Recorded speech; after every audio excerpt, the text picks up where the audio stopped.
Amis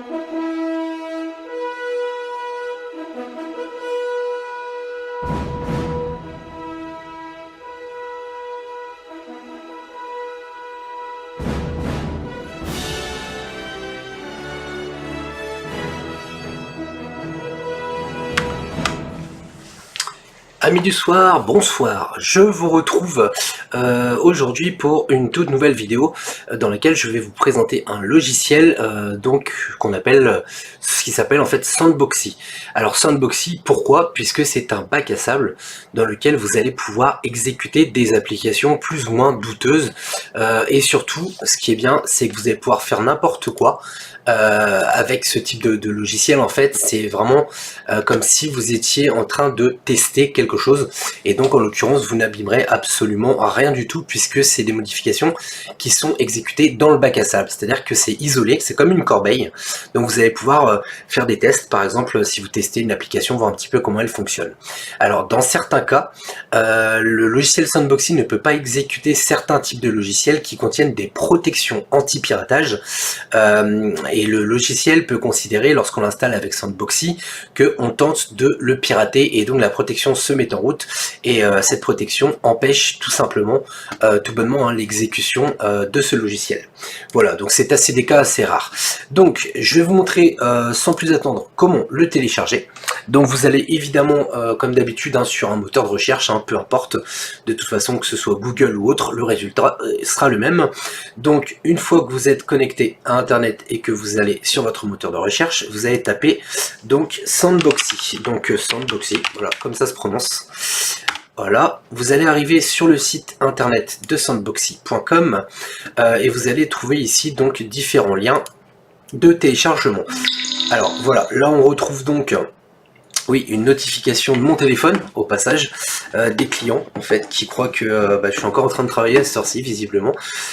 Donc, concrètement, le truc, c'est qu'il faut le télécharger. Donc, alors, le lien de téléchargement, ça fait un moment que j'ai pas été dessus, puisque je l'avais plus installé pendant un petit bout de temps. Alors, on va chercher ça, voilà, ici, en fait, c'est marqué en énorme, je sais même pas pourquoi je l'ai pas vu. La fatigue, je dirais. Donc on clique dessus ici et on va le télécharger. Voilà, une fois que vous l'avez téléchargé, vous avez un espèce de logo qui ressemble à une petite pizza, enfin c'est un bac à sable concrètement. Donc vous allez cliquer pour l'installer, tout simplement, rien de compliqué. Vous validez le contrôle de compte utilisateur Windows. Vous faites l'installation évidemment en français, ce sera plus simple. Voilà, hop, on l'installe. On le laisse s'installer tranquillement. Et une fois que c'est fait, en fait vous allez vous retrouver avec un petit logo en bas dans la barre à droite quand il sera en fonctionnement. Donc c'est le petit logo qui correspond tout simplement au logiciel, donc le petit logo qu'on a vu qui est ici en bas, le petit carré jaune. Alors vous voyez ici donc qui vous explique bac à sable défaut. Donc vous pouvez en créer plusieurs en fait, tout simplement pour isoler plusieurs choses que vous testez.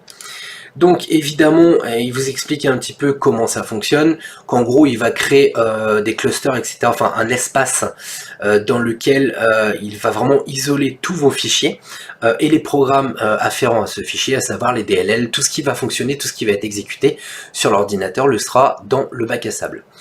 Donc voilà, concrètement, une fois que vous avez passé le tutoriel, il vous explique aussi que vous avez un navigateur internet sandboxé, à savoir si vous voulez faire des choses qui sont normalement interdites, il va éviter de contaminer votre navigateur, puisque c'est un navigateur qui est pareil, dans le même principe, sandboxé, et donc en bac à sable, et il ne restera absolument rien. Et vous ne pourrez pas contaminer votre système, ça ne peut pas passer au travers. Donc c'est plutôt un utilitaire qui est vachement pratique. Voilà, donc concrètement, dans l'applicatif, si vous souhaitez sandboxer une application, il n'y a rien de vraiment compliqué. Alors là, bon, il vous explique qu'il y a des applications qui peuvent être incompatibles. Vous cherchez pas, en fait, vous cliquez simplement sur OK. Dans certains cas, il vous prévient que ça peut poser problème, mais pour ma part, j'ai jamais eu de souci particulier. Alors, ce qu'on va faire, on va télécharger quelque chose. Genre, allez, on va prendre CCleaner. Voilà, hop. On va le télécharger et on va le sandboxer directement pour que vous voyez un petit peu comment ça fonctionne. Alors c'est vraiment très simple. Donc en fait vous allez retrouver un menu en clic droit qui va vous permettre de sandboxer les fichiers que vous téléchargez. Donc imaginons que vous vouliez faire un test sur tel ou tel logiciel sans risquer d'abîmer votre système, et ben ce logiciel c'est juste quand même terrible. Il est vraiment très pratique. Il existe d'autres logiciels de ce type là, hein, mais sincèrement moi j'utilise celui-là, il est vraiment génial. Alors hop, ce qu'on va faire, si vous voulez tester des choses douteuses, genre ce genre de fichier, etc., pour voir qu'est-ce que ça fait derrière, vous pouvez le faire, il n'y a absolument aucun risque, puisque derrière, il va le sandboxer. Voilà, j'ai téléchargé pas mal de petits logiciels pour vous montrer qu'on peut activer tout à fait n'importe quoi, il n'y a absolument pas de souci. Donc, concrètement, ici, on va sandboxer le CCleaner. Voilà, clic droit dessus, on fait exécuter dans Sandboxy. Il va vous l'ouvrir. Et en fait, vous allez pouvoir donc choisir dans quel sandbox vous voulez la démarrer. Là, en l'occurrence, on va le démarrer dans la default box. On va exécuter en mode administrateur pour l'installation.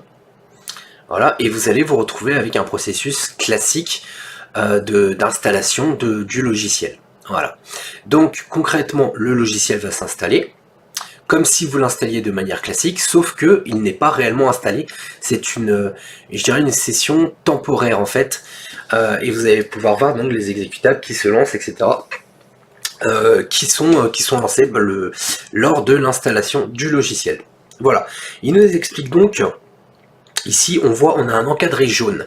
Ce qui nous explique tout simplement, l'encadré jaune, c'est que concrètement, le soft en question, en fait, il est sandboxé. Alors ici, je décoche ça parce qu'il y a déjà un antivirus sur la machine virtuelle. Et je vais procéder à l'installation. Voilà, j'ai donc cliqué sur le bouton installer. On va attendre gentiment que le PC daigne faire son taf. Hop, on va fermer ça.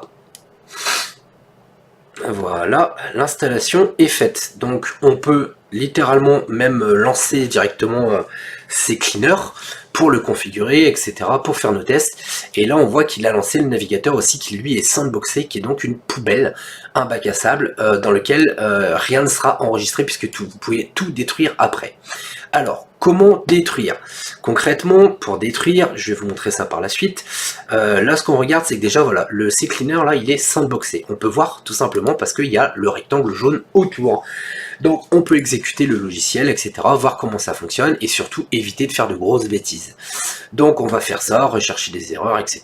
Bon, et concrètement, de toute façon, dans tous les cas, il ne fera absolument rien puisque, comme je le répétais, comme je le dis déjà depuis le départ, c'est sandboxé. Donc voilà, etc. Bon, on a vu, allez, on va corriger les erreurs sélectionnées, boum, crac, hop. Sauf que là, il se passe absolument rien puisque il ne va pas appliquer concrètement en fait les choses. C'est-à-dire que tout ce que vous allez faire, dans tous les cas, sera comme si vous n'avez rien fait. Donc, on va fermer. On a compris comment fonctionne maintenant le logiciel. Et en fait, on retrouve ici après tout simplement la possibilité en clic droit d'avoir des options. Alors ce qu'on peut voir ici, c'est que dans Default Box par exemple, on peut faire plusieurs choses. Alors on peut exécuter le navigateur, exécuter le lecteur de courrier, exécuter un programme, exécuter dans le menu démarrer, etc. Et surtout ce qui nous intéresse, effacer le contenu de la sandbox, à savoir celle qu'on vient d'utiliser à l'heure actuelle. Donc on regarde un petit peu, voilà, on voit il y a 318 fichiers et 72 dossiers qui sont donc les fichiers et les dossiers d'installation de CCleaner. Vous allez simplement cliquer sur ici, donc effacer le bac à sable, voilà, hop, et à partir de ce moment-là, vous voyez, CCleaner disparaît tout simplement parce qu'il a été détruit. Voilà, donc rien de compliqué. Bah, je souhaitais vous présenter ce petit logiciel parce qu'il est quand même vachement pratique et ça peut surtout vous éviter d'infecter votre machine, sachant que par les temps qui courent, avec les malwares et tout qui se promènent dans la nature, et surtout vos fichiers et vos données personnelles qui sont à protéger avant tout, et ben avec ce genre de logiciel, ça vous évitera de faire de grosses bêtises. Voilà. Donc bah écoutez, je vous dis à très bientôt, je vous souhaite une excellente soirée, et puis à bientôt pour une toute nouvelle vidéo. Salut à tous!